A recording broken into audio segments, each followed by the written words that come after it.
Segundo que dice es que si usted aprende a honrar a padre y madre, usted será una persona de larga vida. ¿Cuántos quieren vivir años? Amén. Entonces, es el único mandamiento. Mira qué curioso, que el Señor da una doble promesa de bendición. Así es de que eso es lo más maravilloso. Y en esta mañana está mi esposa nuevamente, después de que tuvimos un lapso fuerte de virosis, pero ya el Señor nos tiene acá con más ánimo, ¿no? Ya estamos con un poquito más de ánimo. Así es de que hoy vamos a continuar con esta palabra y los dejo en compañía de mi esposa. Dios les bendiga.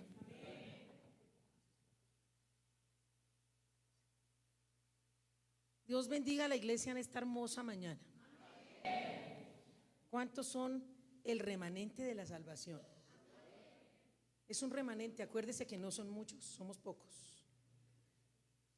Entonces vamos a ir a la palabra, amada iglesia. Porque, ¿dónde está mi alfarero? Tome su lugar, alfarero.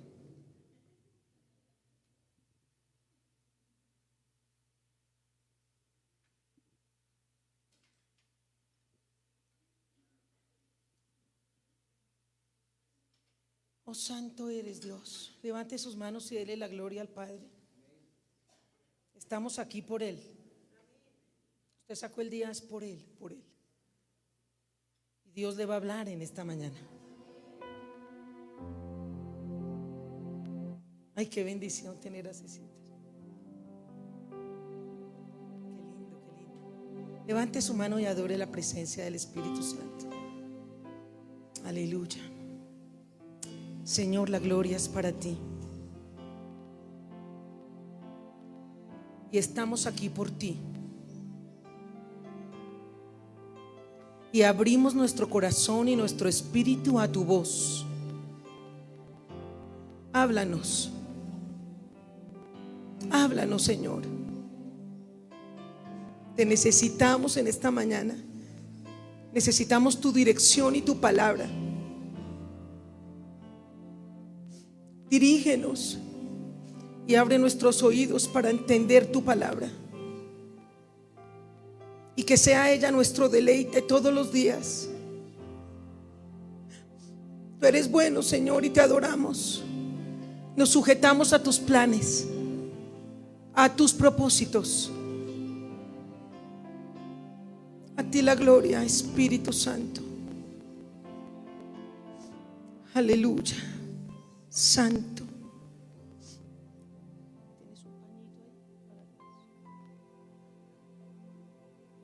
Santo. En esa misma comunión, iglesia, que está la presencia del Señor bien fuerte. En esa misma comunión apague su celular o póngalo en modo vibrar para no interrumpir la palabra. Yo sé que van a invitar a la mamá a comer hoy, pero les digo que este manjar es más delicioso que todo lo que van a comer hoy. Así que prepárese porque hay un manjar del cielo.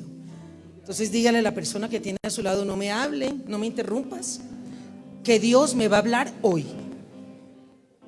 Dios me va a hablar hoy. Felicito especialmente a Jenicita, que ahora sí le podemos decir feliz día de la madre.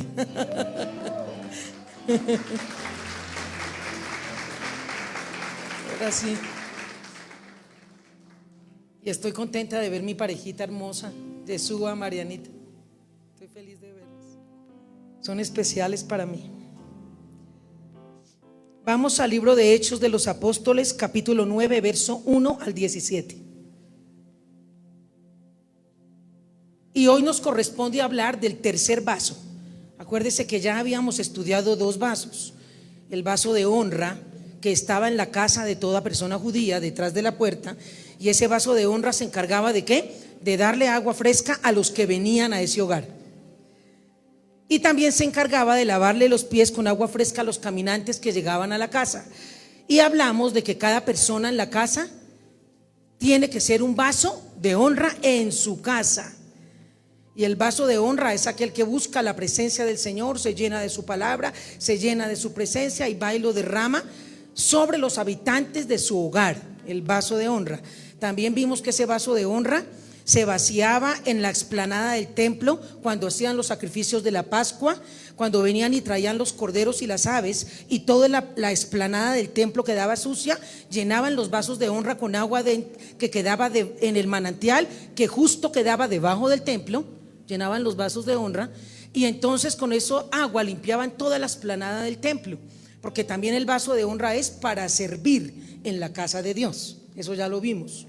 Pero también vimos los vasos de misericordia, y el vaso de misericordia vimos que lo tiraban en las plazas, en las calles, lo tiraban en los caminos, y era un vaso que mayormente estaba lleno de polvo, trajeado por la humedad, por los rayos del sol, y estaba tirado. Entonces venían los caminantes en el desierto y ellos buscaban el vaso de misericordia que tenía que estar por ahí tirado, lo cogían e iban al pozo a llenarlo y saciaban su sed.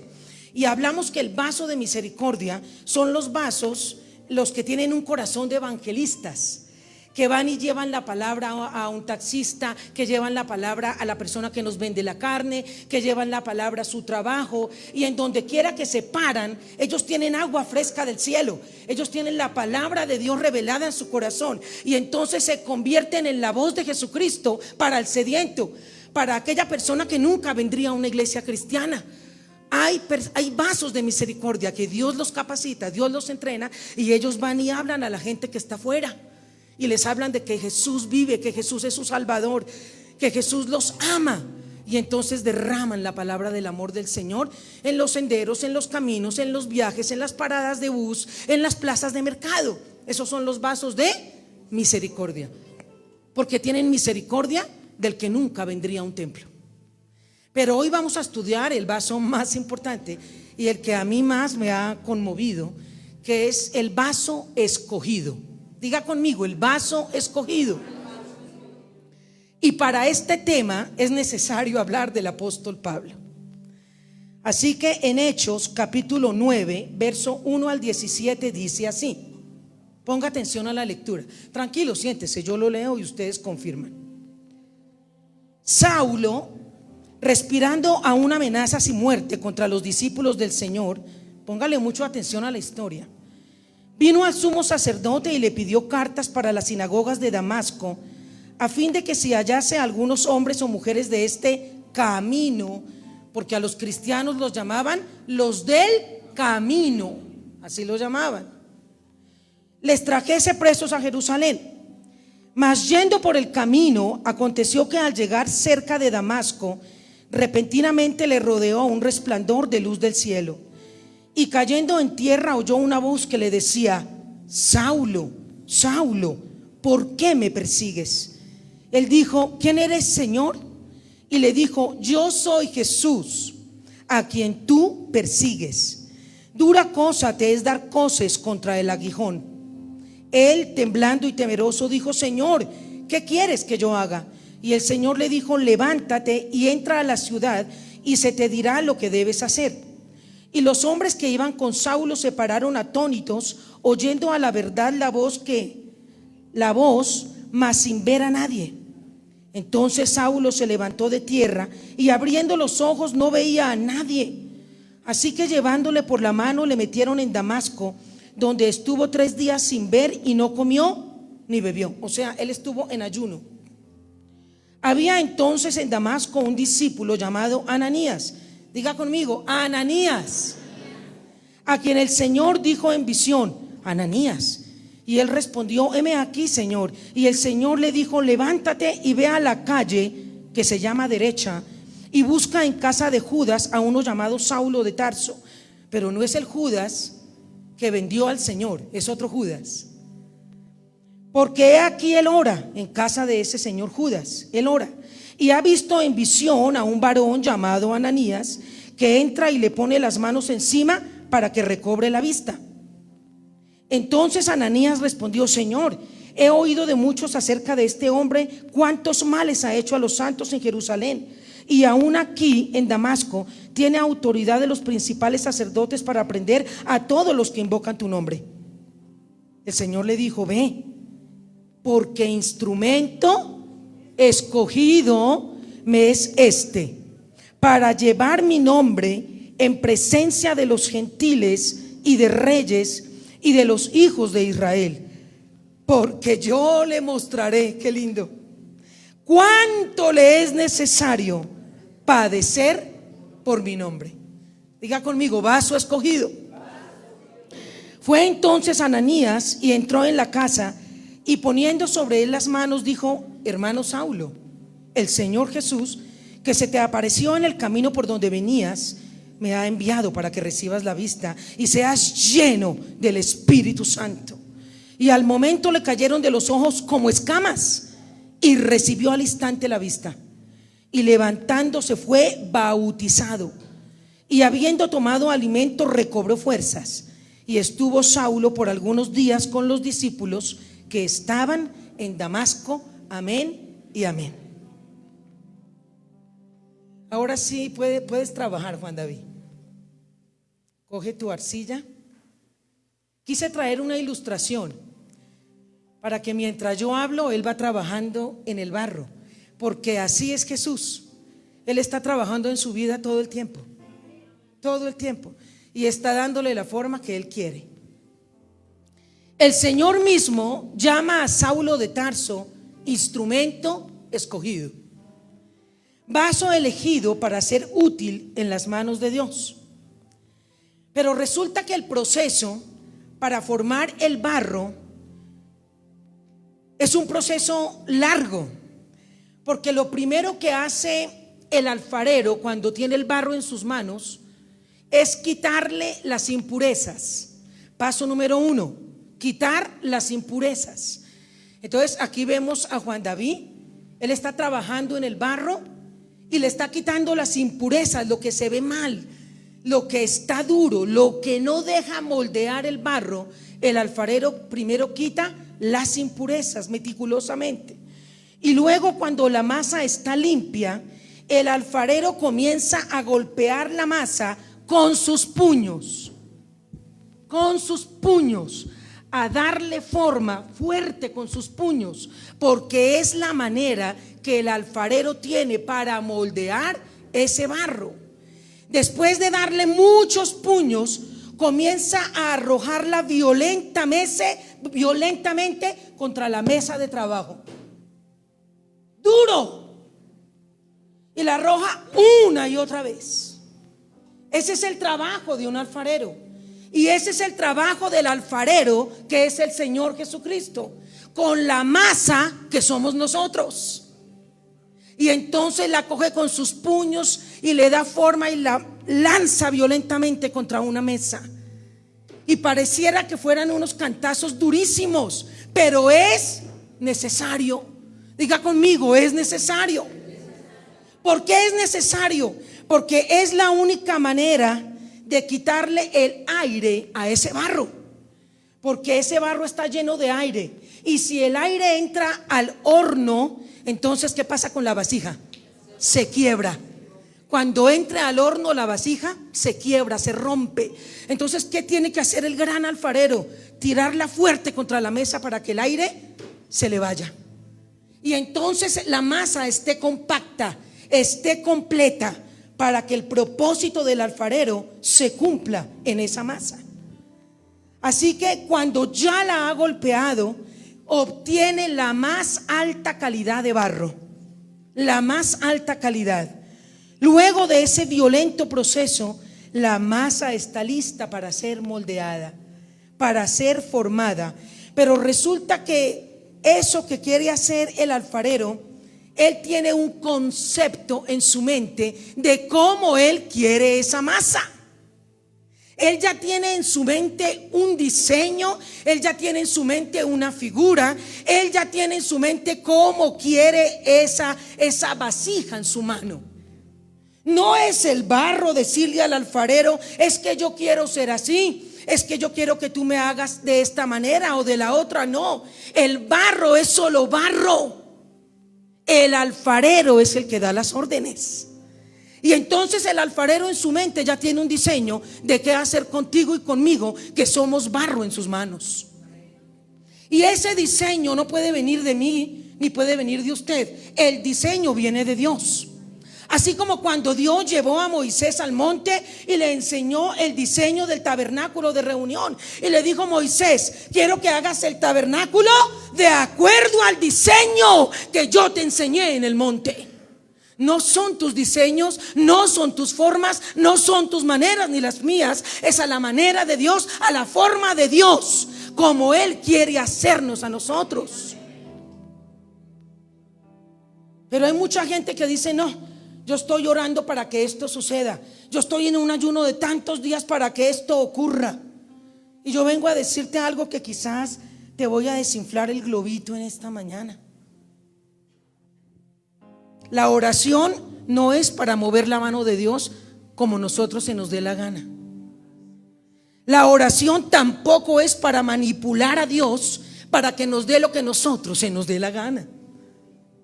El ayuno no es para manipular a Dios y doblar el brazo de Dios para que Él haga lo que yo quiero en el tiempo que yo lo quiero. Porque la oración básicamente es subir a las cortes celestiales para que por medio de la oración el Señor me enseñe a mí y yo por fin entienda cuáles son sus planes, sus propósitos y sus sueños conmigo, y yo me sujete a ese ordenamiento divino. Básicamente la oración no cambia a los demás, te cambia a ti mismo. Entonces, cuando yo entro al lugar secreto, dejo todos mis planes, dejo todos mis sueños a los pies de Cristo. Le digo: gran alfarero, esto que te estoy presentando, si no te sirve, deséchalo, porque yo quiero coger ahora tus planes y tus diseños, tus formas, lo que tú quieres para mí. Mucha gente ha perdido años de su vida orando y ayunando, tratando de manipular a Dios. Pero a Dios nadie lo puede manipular. Y les voy a decir algo más. Mire esto. Un gran escritor americano que nació en Filadelfia, se llama Gordon. Mire lo que escribió: la oración ciertamente influye a Dios. Ponga atención. No influye en su propósito, pero sí influye en su actuar. ¿La cogieron? No influye en su propósito final, porque su propósito no cambia, iglesia. Pero sí influye en su actuar cada día. Dios puede actuar de una manera diferente, pero su propósito al final sigue siendo el mismo. Uy, pastora, ¿cómo así? Y entonces cuando yo oro y cuando yo trato de que Dios haga todo a mi favor, lo siento, iglesia, la oración solamente es para que usted entienda y por ya pueda entender y recapacitar y entender finalmente que Dios no va a hacer lo que usted quiere, que Dios finalmente va a hacer lo que Él ha dispuesto. Es simple y es duro de entender. Es duro de entender, yo los entiendo, porque cuando yo me encontré con esta verdad, yo dije: uy, ¿cómo así? Entonces yo tengo es que sujetarme. Sí, Tirsa, tienes que sujetarte. Uy, entonces por más de que yo ore y ayune, entonces ¿en dónde queda la oración y el ayuno? Sí, Dios puede cambiar su accionar. Vuelvo y lo digo. ¿Y qué es eso de accionar? Pues lo que va pasando conmigo día a día puede ser transformado por medio de la oración, pero su propósito sigue siendo el mismo. Una vez terminada la vasija, el alfarero la pone al sol para que se seque, porque el barro todavía está mezclado con agua y la luz del sol evaporaba el líquido. Después de un tiempo bajo ese calor del sol, viene el momento de la verdad. ¿Y cuál es el momento de la verdad? Cuando la vasija entra al horno. Ahí llega el momento de la verdad. Porque es que cuando el evangelio es barato y cuando el evangelio no me cuesta nada, pues todo el mundo está feliz. Pero es diferente cuando el hacedor, el gran alfarero, coge tu vasija en sus manos y la mete al horno de la prueba. Ahí son otros 20 pesos. Ahí estamos hablando de otro tema. Ahí estamos hablando del proceso en donde Dios nos ha metido en pruebas duras. y que muchos no han podido salir de esa prueba hasta el día de hoy, que han sido pruebas de años y años y años, aún de soledad, aún de formación de carácter, y han estado ahí por años con personas difíciles. Ahí está el proceso de Dios, ahí está el horno de Dios, y ahí es cuando se sabe si la vasija se quiebra o permanece. Es en el horno de la aflicción. El vaso escogido era el mejor producto trabajado por el alfarero, el más refinado, el mejor. Y al alfarero le daba placer trabajar ese vaso. Y cuando el vaso escogido salía del fuego, el alfarero lo trataba diferente. Diga conmigo, lo trataba diferente. Cuando salía del horno el vaso de misericordia y el vaso de honra, el alfarero simplemente los ponía en una estantería. Ahí está, aquí está el otro. Gracias por tu trabajo, Juan David. Aquí está el otro. Los ponía en una estantería. Pero con el vaso escogido él no hacía eso. Diga conmigo, lo trataba diferente. A estos los ponía en la estantería para que todo el mundo los viera. Pero al escogido, diga conmigo, el escogido, lo trataba diferente. Ay, Dios, no lo ponía en el mismo sitio que los otros vasos, lo ponía en otro sitio.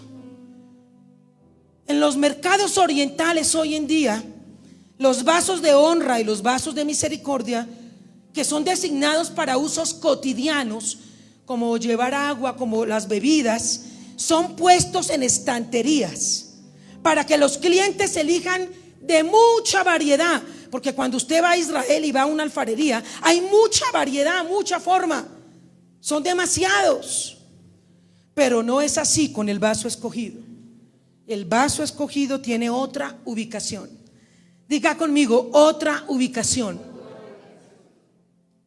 Generalmente los alfareros colocan los vasos de uso diario en la calle, y cualquier persona que va a esa vitrina elige cualquier vaso de honra o de misericordia, el que sea, lo mira y lo elige porque son casi parecidos, son casi iguales, uniformes. Pero resulta que el vaso escogido, que voy a tomar para que sea el vaso escogido, este vasito no está a la vista del público. Él está en una estantería guardado. Ahí está.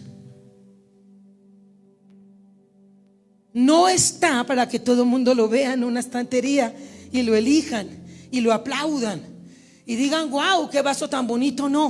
No está a la vista del público.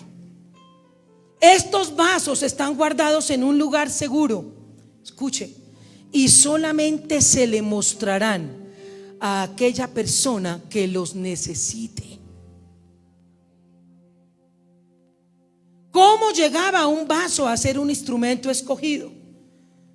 Cuando el alfarero lo sacaba del horno, lo miraba con un ojo crítico, y decía, este no tiene grietas, resistió el horno, y el horno estaba candente, pero no cogió grieta y no se rompió. Y cuando el alfarero lo miraba con ojo crítico, decía, este es el vaso escogido. No lo voy a dejar en una estantería como los demás vasos de honra y de misericordia. A este lo voy a guardar porque este soportó el horno de fuego. Ese ojo crítico que tenía el alfarero hacía que él llevara ese vaso escogido a un cuarto oscuro. Diga conmigo, cuarto oscuro. Y resulta que lo ponía en ese cuarto oscuro en una estantería especial de vasos escogidos. Y en ese lugar él cerraba la puerta, como yo lo hice, y no lo ponía a la vista del público, lo escondía tras una puerta cerrada. y se enorgullecía de su trabajo, cerraba la puerta y seguía trabajando. ¿Y en qué seguía trabajando? En los demás vasos. Pero a ese lo tenía guardado en un cuarto oscuro. El alfarero tenía un cuarto especial para los vasos escogidos, porque ellos eran su mejor trabajo, su obra de arte. Y el vaso permanecía en esa estantería solo. Diga conmigo, solo. Dígale al que tiene a su lado, solo. No estaba disponible para el público. Era mantenido en la oscuridad de ese depósito, fuera de la vista del público y fuera de la vista de la gente. Si usted hoy visita a Israel, yo visité Israel, y si usted va a la casa del alfarero y usted va y mira todos los vasos y usted le dice al alfarero: yo quiero un vaso escogido, el alfarero le sonreirá y mirará toda su obra y dirá: yo tengo lo que buscas. Y se va a ir a la estantería más lejana, a ese cuarto oscuro y solo, y va a sacar su selección, lo que le costó trabajo a él, su obra de arte, y la va a sacar y te la va a entregar.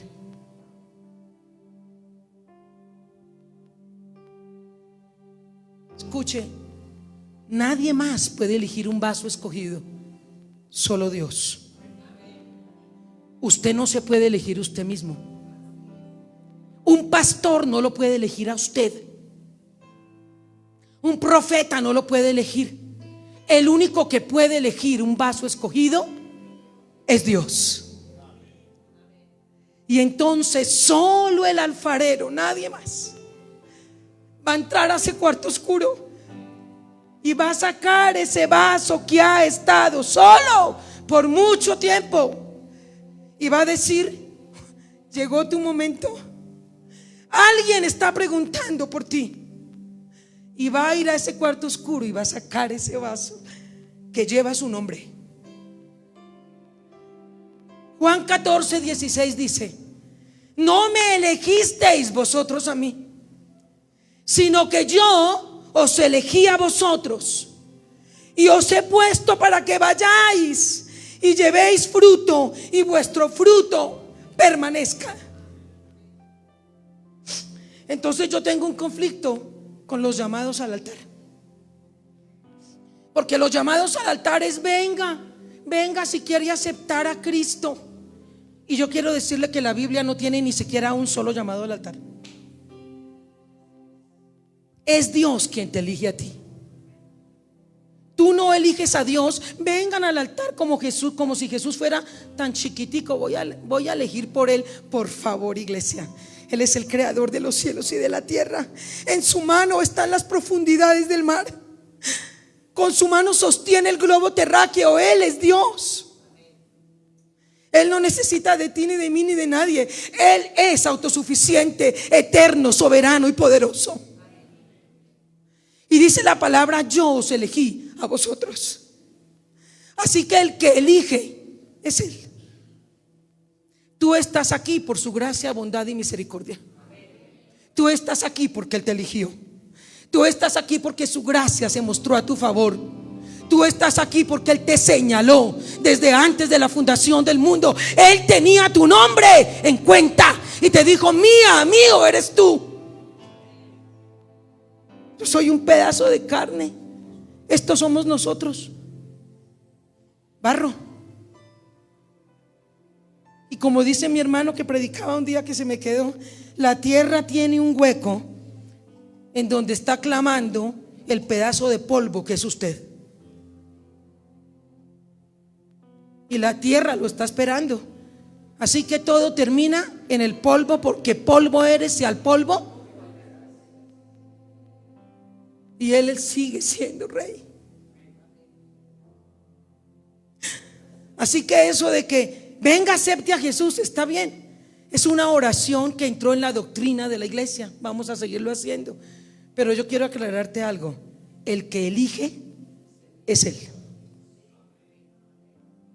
El que te señaló, el que te equipa, el que te santifica, el que te muestra tu propósito, es Él. Y como ayer yo decía en la escuela de sanidad anterior, yo ya tengo dentro de mí, cuando acepté a Cristo, dentro de mí, todo lo que necesito para ser exitosa. Lo que yo tengo no lo heredé de un pastor, de un papá, de una mamá, de nadie. Lo que yo tengo lo heredé del reino de Dios.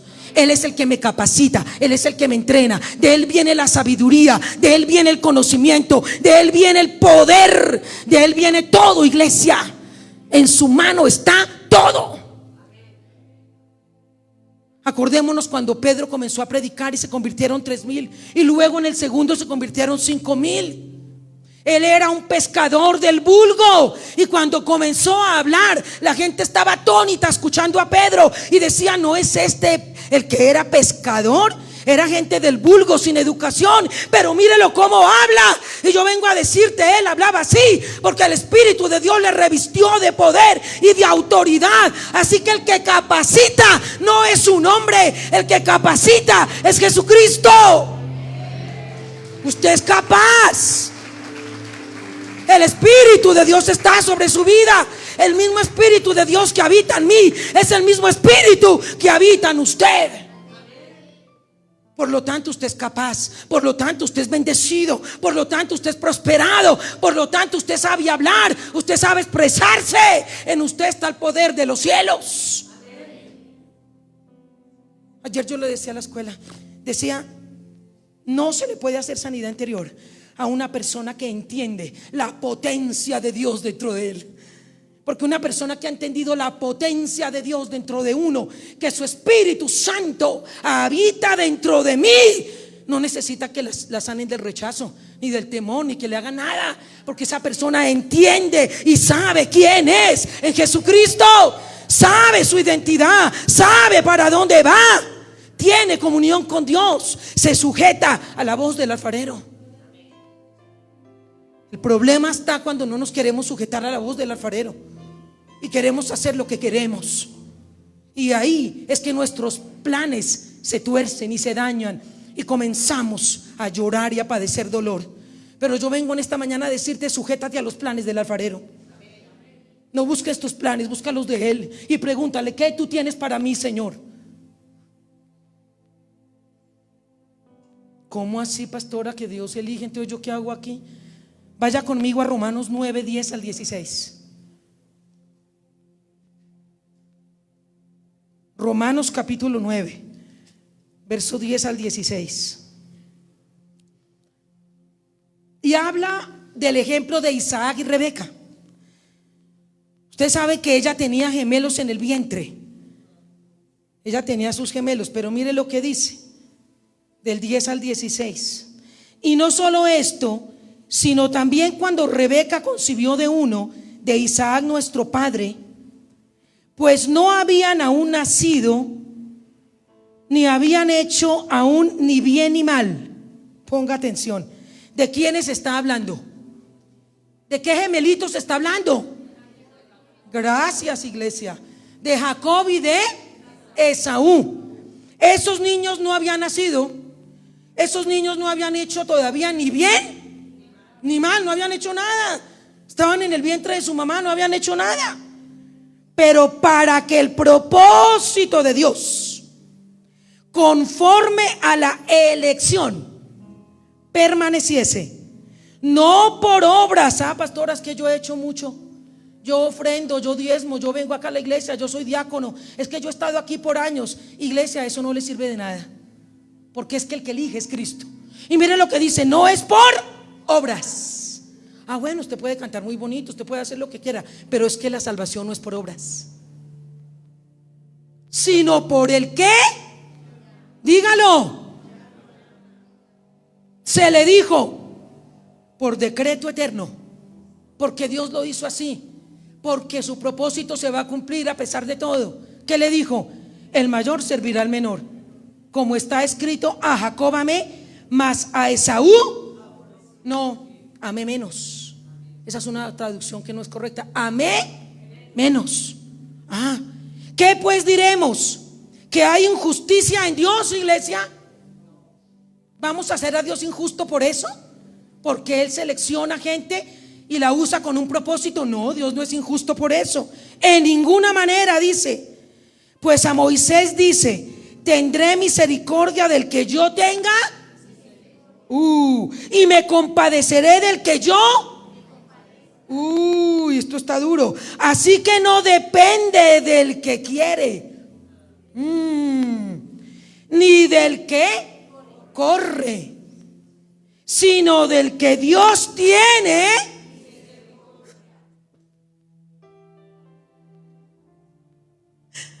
Usted está aquí porque Dios tuvo misericordia.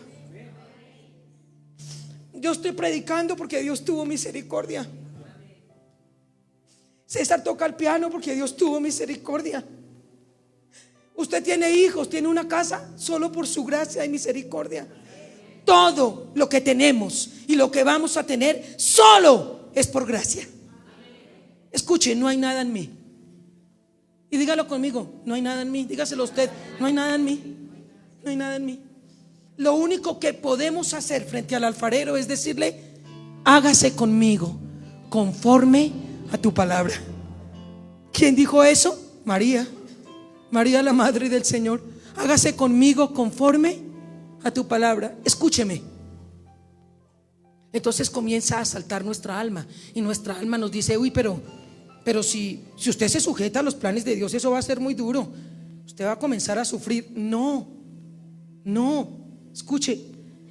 Hay una parte en el Antiguo Testamento cuando Dios le habló a Abraham y Dios le dijo: anda delante de mí y sé perfecto. Acuérdese de este texto. Pues en el original dice: anda para ti porque te conviene. Y yo vengo a traerte esa palabra.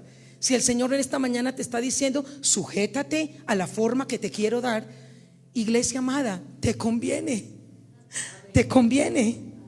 Porque si tú tomas tus propios caminos, tú la vas a embarrar y vas a encontrar lágrimas, dolor, quebranto, situaciones de pérdida, situaciones de depresión, de tristeza, de abandono. Pero cuando tú te sujetas a la voz de ese Dios que te formó en su mano y sabe lo que tú necesitas, entonces yo me sujeto. Me conviene, porque en ese camino voy a encontrar gozo, alegría, bendición, prosperidad, sanidad. En ese camino Dios, o sea, ¿quién es el primero que está interesado en bendecirme? Él. Entonces, ¿por qué tanto temor de abandonarnos en sus brazos de amor? ¿Por qué has peleado tanto con el Maestro? ¿Por qué en esta mañana no te rindes y le dices: haz conmigo como tú quieras?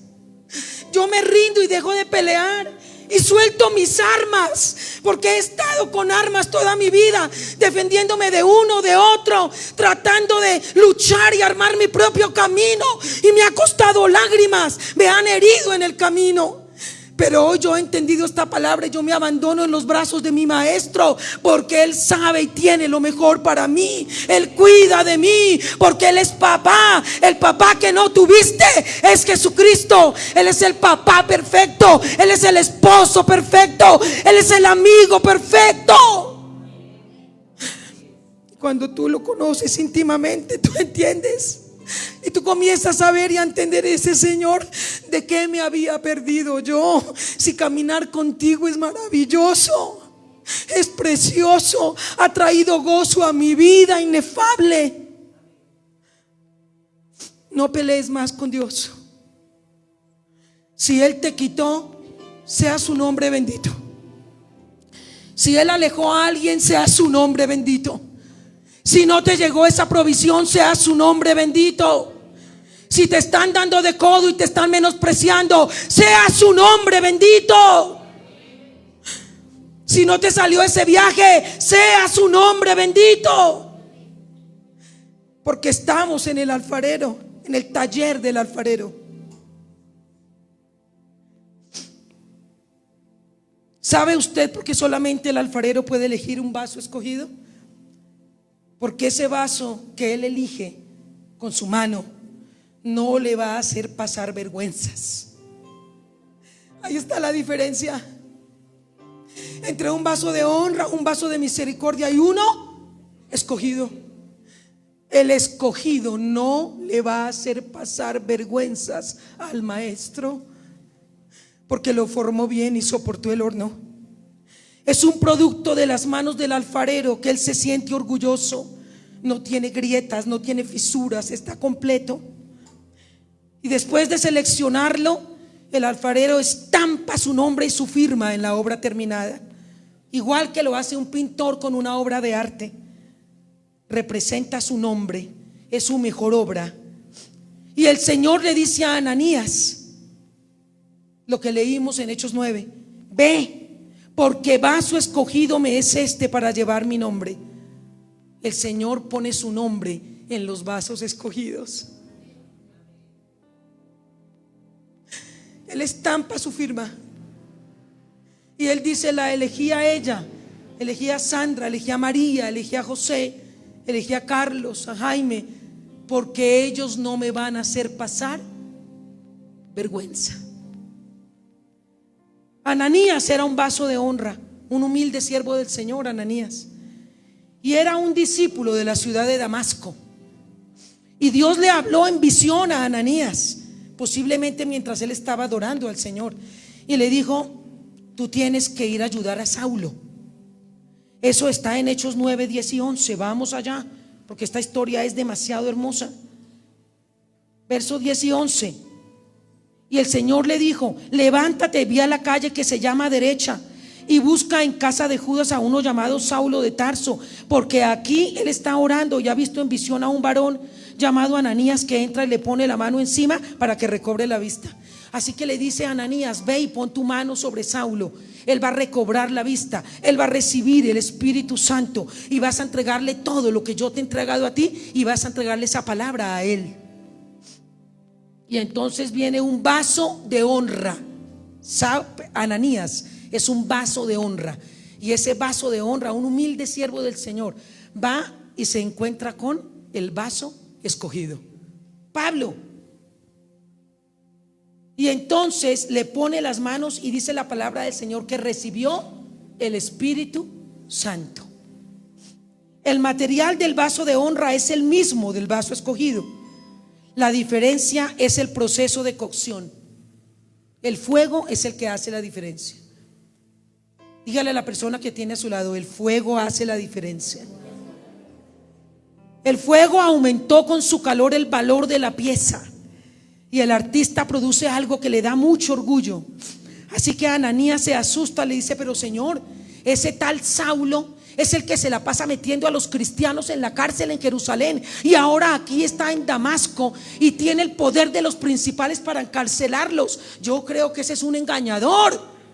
Y el Señor le contesta: no, porque yo le mostraré a Pablo, a Saulo, cuánto le es necesario padecer por mi nombre. O sea que de entrada, cuando el Señor llamó a Pablo, de entrada le dijo: usted ha sido llamado para sufrir. Bienvenidos. Hechos 9 del 13 al 16. Ahí es cuando Ananías le dice: no, pero este señor es malo, tiene cartas de los principales sacerdotes, debe ser un infiltrado. Y el Señor le contesta en el 15: ve, porque instrumento escogido me es este para llevar mi nombre en presencia de gentiles y de reyes y de los hijos de Israel, y yo le mostraré cuánto le es necesario padecer por mi nombre. Ahora, después de que le hace ese llamado, ¿qué fue de la vida de Pablo? Para que usted sepa, primero, después de que el Señor lo ungió, cayeron las escamas de sus ojos y fue bautizado. Él debió haber pasado por muchos hornos de fuego, porque él es un vaso escogido. Después de esto, Saulo desapareció. Estuvo 3 años en un desierto, en el desierto de Arabia, y estuvo, diga conmigo, solo. Ese es el sello de un vaso escogido. Hay mucha gente que ha pasado mucha soledad en su vida.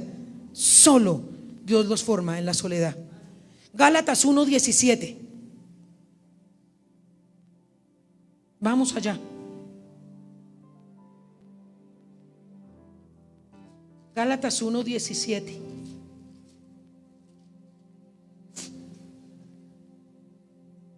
Dice Pablo: ni subí a Jerusalén a los que eran apóstoles antes que yo, sino que fui a Arabia y volví de nuevo a Damasco.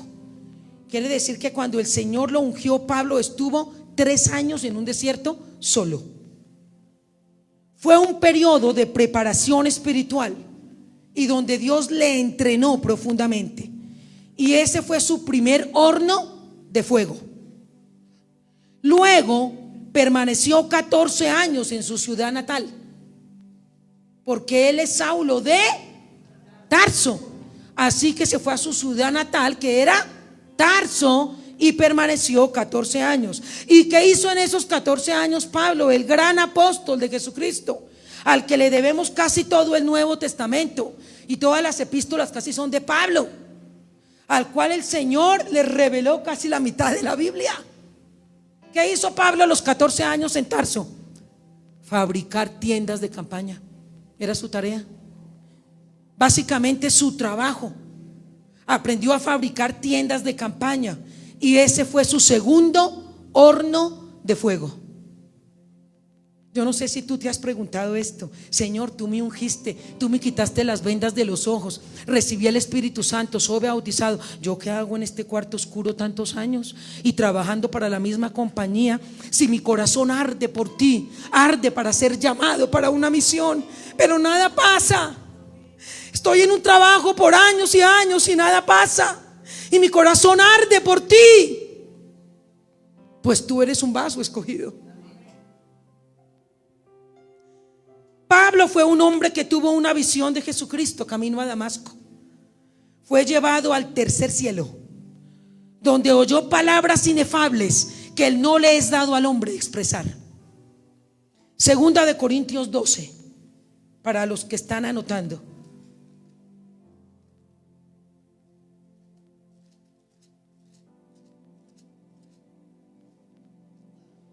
Ciertamente no me conviene gloriarme, dice él, pero vendré a las visiones y a las revelaciones del Señor. Está hablando de él mismo. Conozco a un hombre en Cristo que hace 14 años, si en el cuerpo, no lo sé. Si fuera del cuerpo, no lo sé. Dios lo sabe. O sea, fue arrebatado, pero él no sabe si en el cuerpo o fuera del cuerpo. Fue arrebatado hasta el tercer cielo. Y conozco a tal hombre, si en el cuerpo o fuera del cuerpo, no lo sé, Dios lo sabe, que fue arrebatado al paraíso, donde oyó palabras inefables que no le es dado al hombre expresar.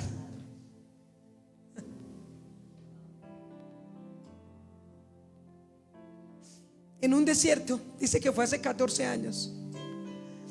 O sea que el Señor lo entrenó estando solo. Y a veces nosotros decimos: esta soledad, Señor. Pues déjame decirte, ahí es donde Dios te forma, en esa soledad.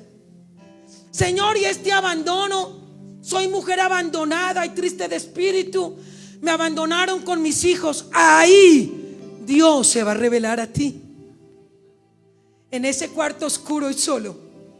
A ti, mujer, que dices en esta mañana: me encuentro sola, pastora, porque mi esposo está ahí, pero su corazón no está conmigo.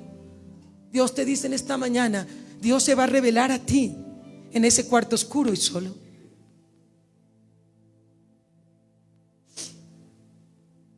Dice que hace 14 años, justo cuando estaba siendo moldeado por Dios, en el depósito allá en la soledad, cuando no era conocido por nadie, cuando nadie lo procuraba, cuando nadie lo llamaba, cuando nadie lo invitaba, ahí fue donde Pablo recibió la visión más poderosa de su vida.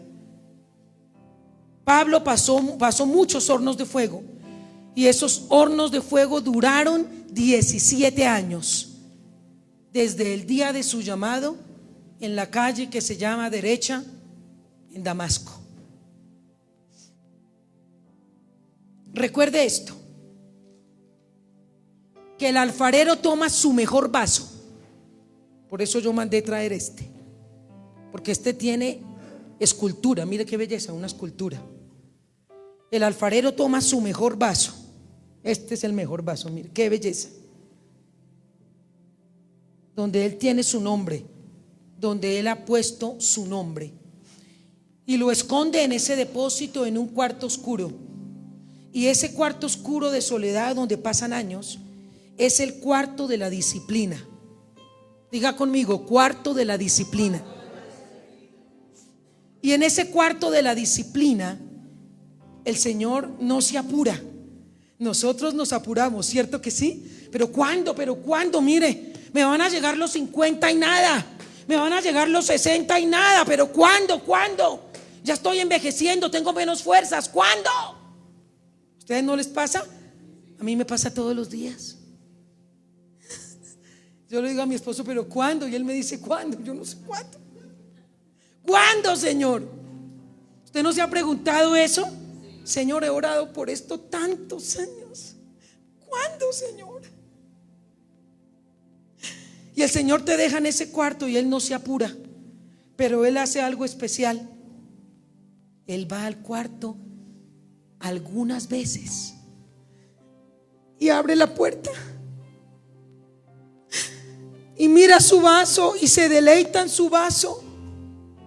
Y solo con que ese vaso vea que su maestro se deleita, ya ese vaso está feliz y contento. Y el maestro ve su vaso, se deleita, sonríe y vuelve y lo encierra un par de añitos más.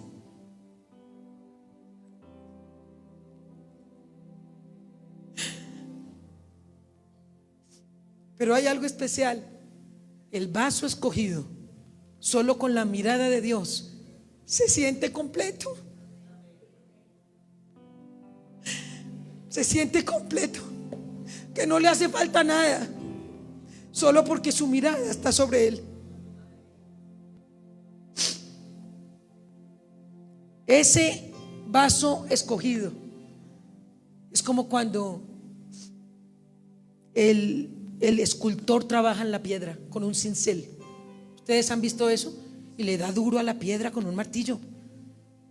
Así es el cuarto de la disciplina, hasta que el vaso coja la forma que Él quiere.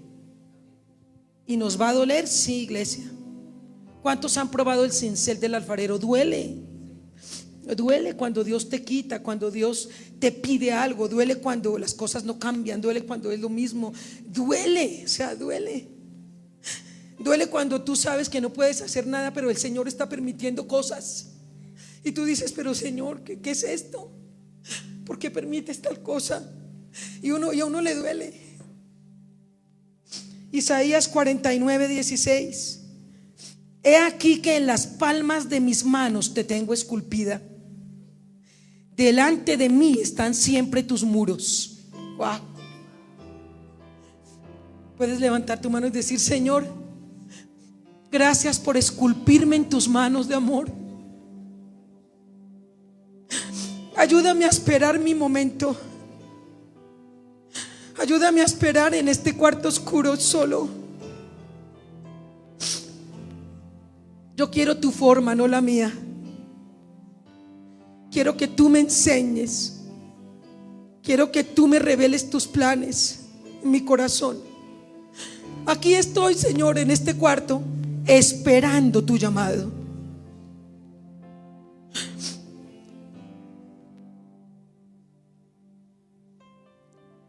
Iglesia, cuando Dios te forma, Dios va a apuntar a lo que tú más amas. ¿Por qué? Porque Dios va a aplicar presión a todas las áreas que puedan competir con Él.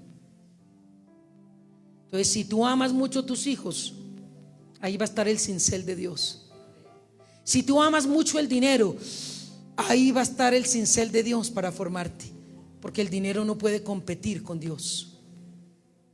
Entonces Dios pone su cincel en esas áreas en donde Él dice, este vaso que es escogido mío le está dando más importancia al dinero que a mí, así que tengo que tocar esa área que esa persona ama para pulirla, para que su primer lugar sea yo, sea el Señor. Qué poderoso, ¿verdad? Y este proceso nos va a llevar al arrepentimiento continuamente. Y ese proceso nos va a causar lágrimas continuamente. Y ese proceso va a hacer que cada día de nuestras vidas nosotros estemos en el altar diciéndole: Señor, perdóname. Perdóname, Señor, perdóname, límpiame, cámbiame, transfórmame. Por eso usted no puede decir que se arrepintió una vez y con eso tiene. No, iglesia. El arrepentimiento es continuo, es en cada momento, es cada día. Cada vez que Dios me habla, me arrepiento. Cada vez que Dios suelta una palabra, voy al altar, me arrepiento, porque es un crecimiento continuo. Si tu familia compite con Dios, si tu ministerio compite con Dios, si tu trabajo, tus talentos, tus ambiciones personales compiten con Dios, Dios se las va a arreglar para poner su cincel justo ahí. Hasta que llegue un momento de tu vida en donde tú puedas decir: todo lo tengo por basura por ganar a Cristo. Y no me importa si Dios me da o me quita, sea su nombre bendito.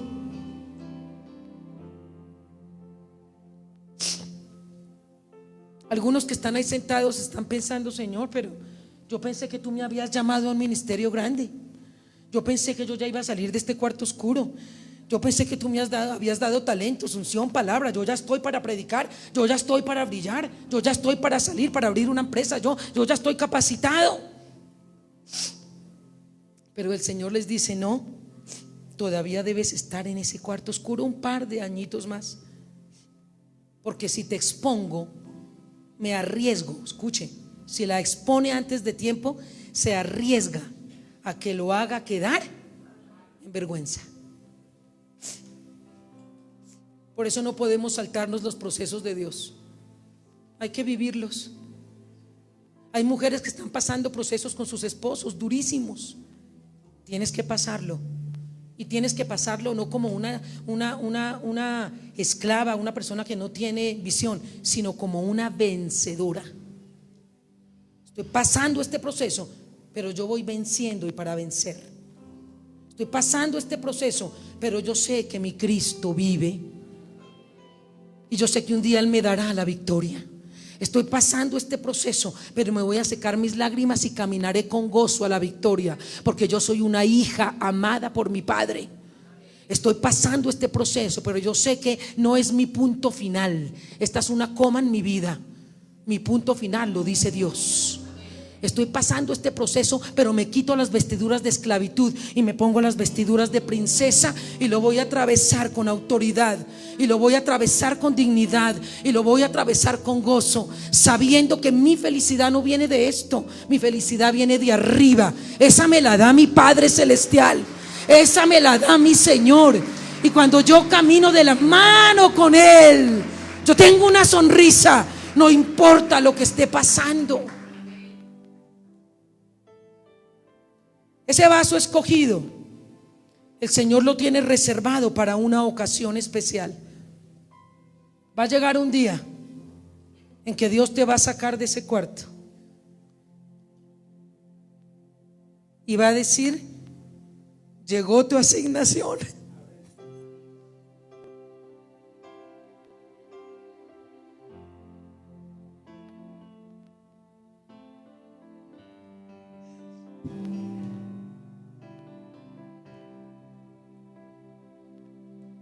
Levante sus manos y adore al Señor.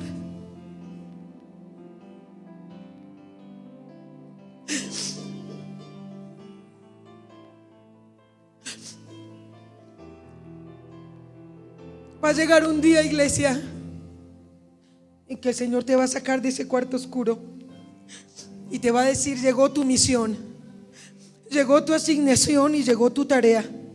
Y te va a sacar de ese lugar y te va a dar como regalo a una nación, y te va a dar como regalo a un país, a un pueblo. Te va a dar como regalo a un grupo de personas. te va a dar como regalo a una iglesia, te va a dar como regalo a una familia, te va a dar como regalo a naciones, a ciudades. Y tú vas a decir ese día: valió la pena la espera. Valió la pena la espera, valió la pena las lágrimas, valió la pena el horno de fuego. Porque ahora es que voy a cumplir mi destino para el que yo fui señalado.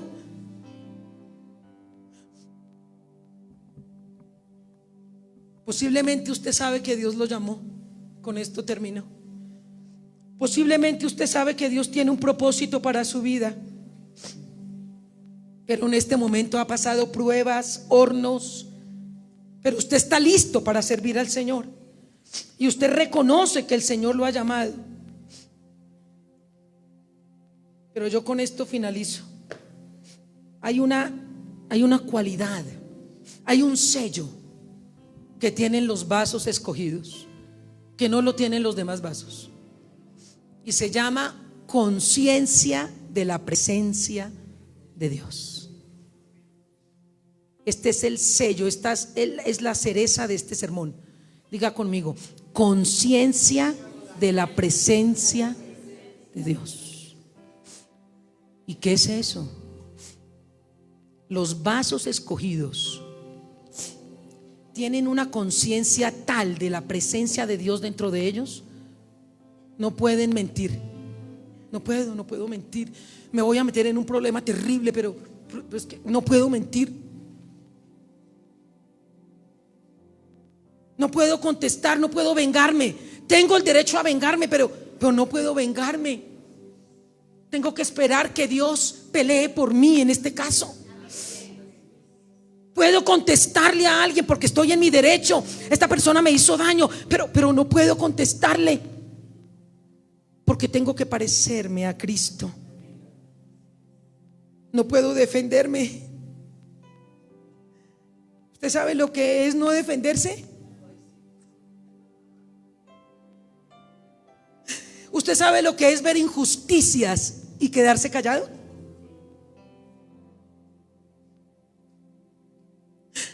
Usted sabe lo que es duro, iglesia.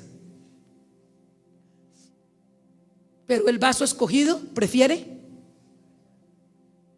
Dios es mi juez, Dios es mi abogado, Dios peleará mi caso, Dios se levantará por mí. Eso es de valientes. Eso es de valientes. Vamos a ponernos de pie porque quiero ministrar.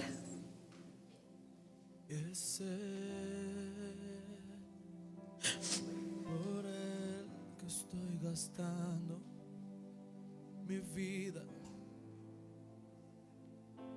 dejando todo por amor. Aquí está el Espíritu Santo. Levante sus manos.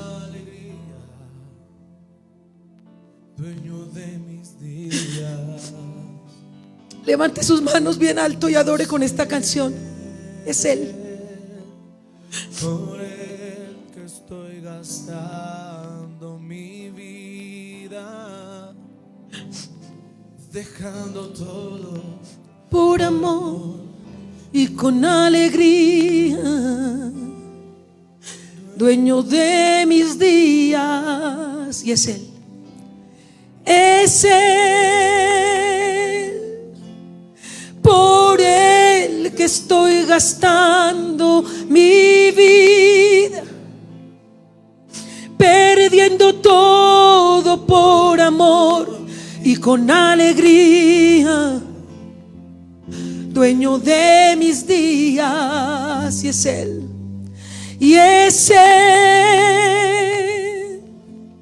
por Él que estoy gastando mi vida, perdiendo todo por amor y con alegría, dueño de mis días, volverá coronado poder Él volverá, y su reino en Él está. Vean que Él traerá en sus manos su recompensa. Él volverá soberano, en poder Él volverá, su reino y su gobierno en Él está. Vean que Él traerá en sus manos su recompensa. Él volverá. Levanta tus manos, quiero orar. Vas a repetir después de mí: Señor Jesús, estoy en un tiempo de espera. Quizás en este cuarto oscuro, quizás solo, quizás me ha tocado luchar en la vida, solo, con esfuerzo, con una familia difícil, con situaciones financieras difíciles. Pero hoy yo he entendido tu palabra, y yo soy un hijo tuyo, y yo con mi boca hoy declaro que yo me sujeto voluntariamente a tus planes, a tus formas, a tus propósitos, a tus maneras. Hoy reconozco que yo solo soy barro en tus manos, y yo quiero que tú me des la forma que tú quieras. Hoy renuncio a mis formas y a mis maneras. Hoy renuncio a hacer las cosas a mi manera, pero hoy yo declaro que voy a hacer las cosas a la manera de Dios, a la manera del gran alfarero, a la manera del varón perfecto, a la manera de Jesucristo, mi Señor. Estoy en el horno, pero no me voy a quebrar, porque no te voy a causar vergüenza. Voy a resistir, porque el Espíritu de Dios me da la fuerza para resistir este horno. Así que en el nombre de Jesús, yo me hablo a mí misma. En el nombre de Cristo, yo me hablo a mí misma. Resisto el horno, porque Dios me está formando, y yo no salgo igual de este horno. Dios me está dando su forma. Me estoy pareciendo más a Cristo, y yo declaro con mi boca que no saldré igual. No seré la misma, no seré el mismo. Yo declaro con mi boca: saldré en victoria. El fuego no me quemará, la llama no arderá en mí. Tomaré la forma del Altísimo y no lo avergonzaré.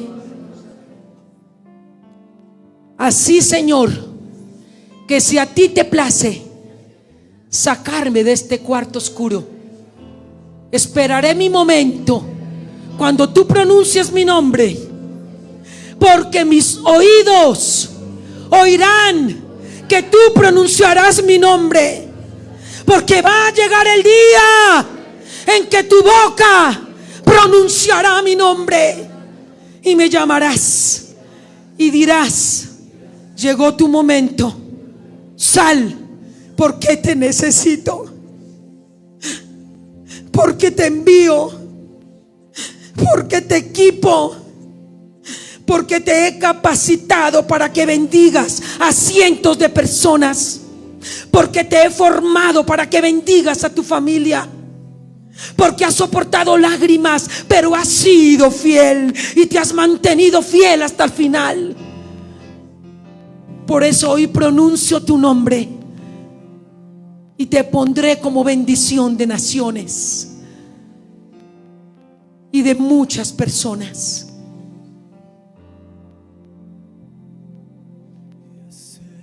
Levanta tus manos y adórale. Por el que estoy gastando mi vida, dejando